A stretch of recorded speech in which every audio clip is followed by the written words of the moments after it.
कर्म से कछु करवाइले और हानि बड़ी है बलवान।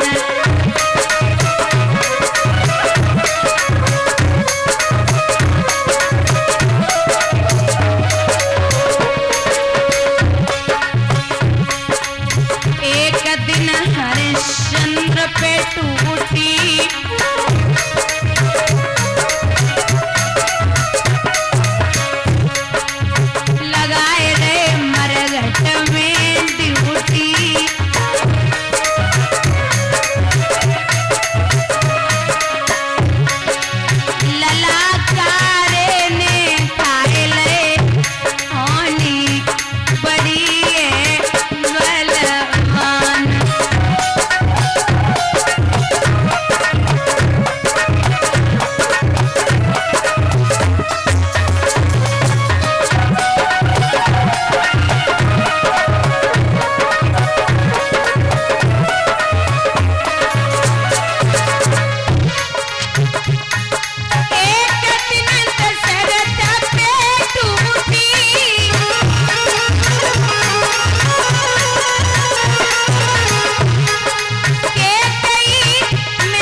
स्वयं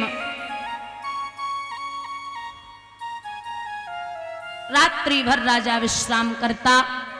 सुबह ब्रह्म मुहूर्त में 4 बजे पुजारी ने घंटा बजाया।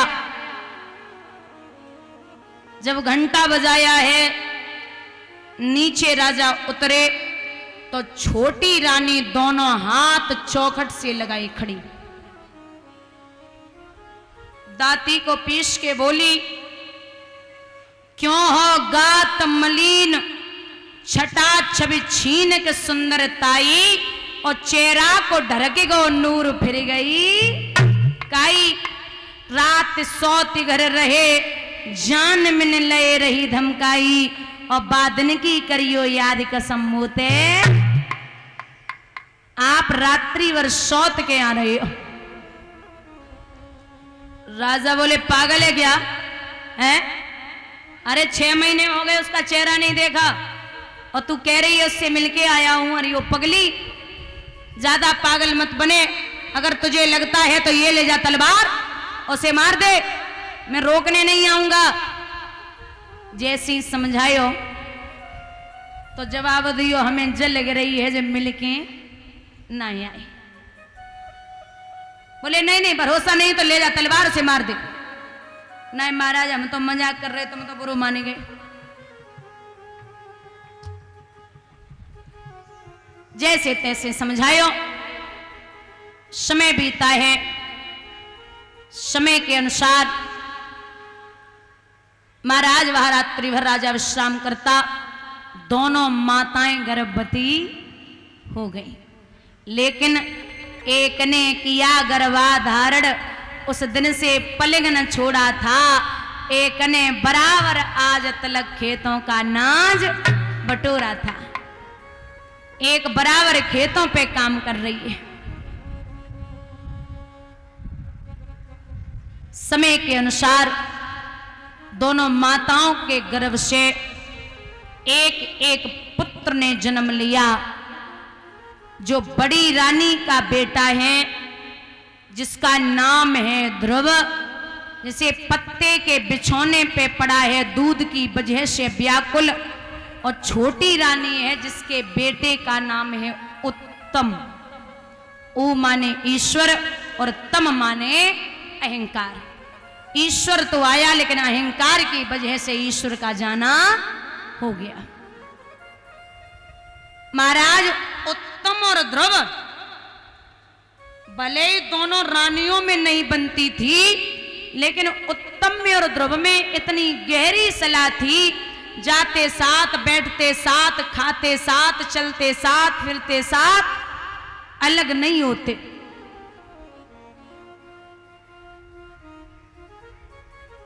एक दिन ध्रुव से छोटे भैया उत्तम, जब ये दोनों 5-5 साल के हुए तो उत्तम ने अपने छोटे भैया, वो बड़े भैया ध्रुव से कहा कि वीरन मैं आपके यहाँ रोज आता हूं, आज हमारा बड़ो दिल कर रहे हो, आप मेरे पिता के यहाँ चलो। वो चलिए। पहली बार राजा उत्तान पाद की कचहरी में ध्रुव पहुंचे। आप याद रखना, ध्रुव को जब दूर से देखा तो जैसे एक बाज टूट के लिए, जैसे एक बाज मांस को देख के टूटता है, उसी तरीके से राजा उत्तान पाद अपने बच्चे पे टूटे।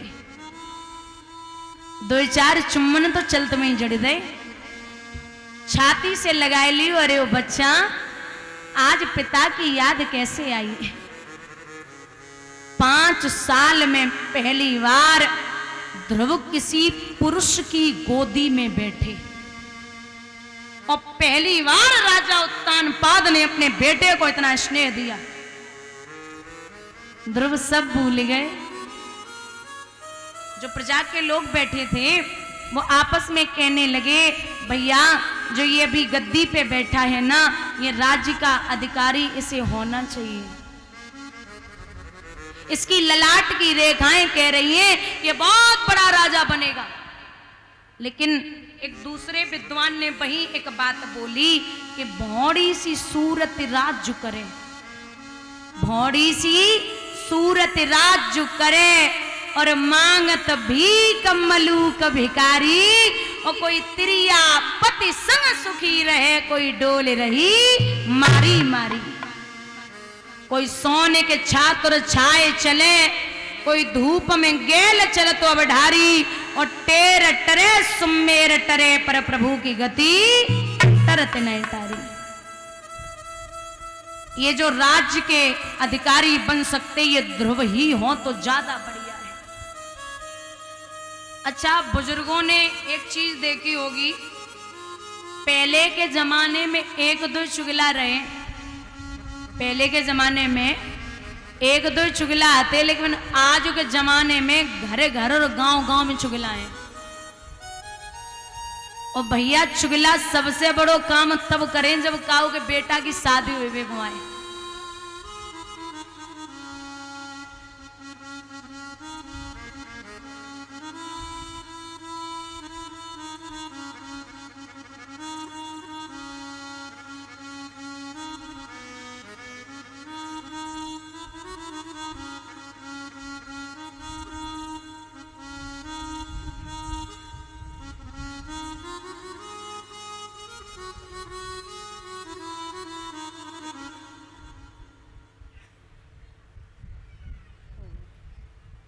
हो गई।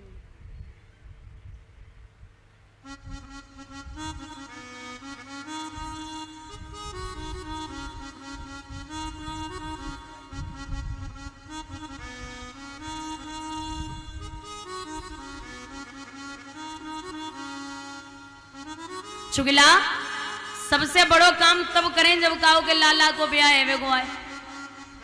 एक गांव में एक व्यक्ति रहता था, वैसे तो कुछ और नाम था, लेकिन उसने जीवन में कभी अच्छे काम नहीं किए, काम बिगाड़े ही थे, तो लोगों ने उसका नाम रख दिया बिगाड़ानंद। क्या नाम रखा?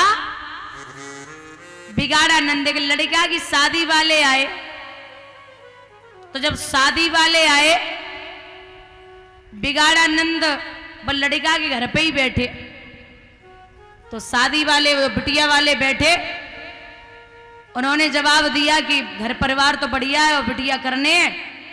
तो बिगाड़ानंद को देख के लड़का के बाप ने जवाब दो, लला एक काम करो, चाचा के पैर छुओ और विदा कर दो, वरना ब्याह है वे वालो ना है।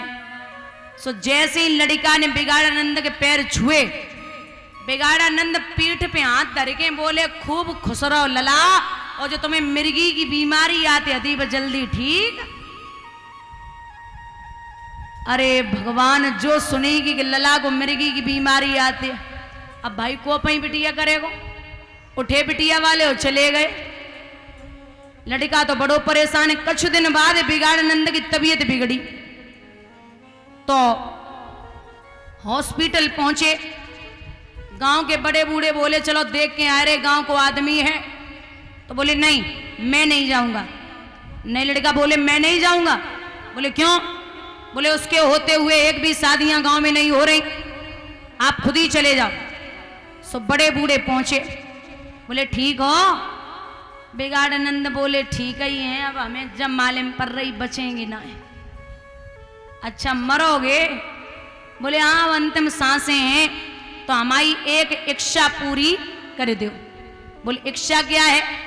इच्छा ये है कि जब मैं मर जाऊं तो इस जीव ने कभी जीवन में अच्छे काम नहीं किए, जब मैं मर जाऊं तो तुम हमारे मुख में एक हाथ को खूंटा ठोक दियो। अरे ये तो कोई बात नहीं। बोले हाँ हाँ मन है हम आओ। वो ठीक है। तो जब बिगाड़ानंद मर गए तो गांव में शरीर आओ। अब गांव पूरा गांव इकट्ठो, बड़े खुश हुए। कुछ लोग बोले गांव की बला टली, तो पूरा गांव जन बच्चा थे इकट्ठो। बड़े बूढ़े बोले भैया एक काम करो, इनकी इच्छा आती तो एक हाथ को घूंटा लाओ और ठोक दो। बोले का बाबरे है गए, अब तो जो मर गए। बोले नहीं नहीं, दुश्मन की इच्छा पूरी करी जाती है, इतना काम कर दो। सो इतना बड़ो खूंटा आओ मुंह में ठोक दो। अब जब कपड़ा डालोगे तो दूर से ही पता चलेगा कछु है। सो पूरा गांव जनबच्चा दे मरघट की तरफ जाए रहे। उते से पुलिस की गाड़ी आई रही। पुलिस वाले बोले ये व्यक्ति क्या हो गया, इसको रोको। सो अर्थी रुकवाई गई। बोले नीचे उतारो। अर्थी नीचे रखी। बोले ये कपड़ा हटाओ। कपड़ा हटाया गया। बोले ये मुख में क्या है? बोले साहब ये हमारे गांव के बिगाड़ानंद थे, तो ये मर गए, तो इन्होंने कहा था कि जब मैं मर जाऊं तो हमारे मुख में खूंटा ठोक दियो, सबने मिलके ठोक दो। पुलिस वाले बोले मार डारो। अरे बोले साहब कैसी बातें कर रहे हैं, हमने ना मारो, ये तो पहले से ही मर गया था। पुलिस वाले कहने लगे अपराधी कभी कहता है कि मैंने अपराध किया? चलो उठाओ। पूरा गांव जन बच्चा तो सब जेल में। अब कछु तो रो रहे हो, कछु हंस रहे। बोले मत जेल में डारे के। बोलिए गोविंद भगवान की।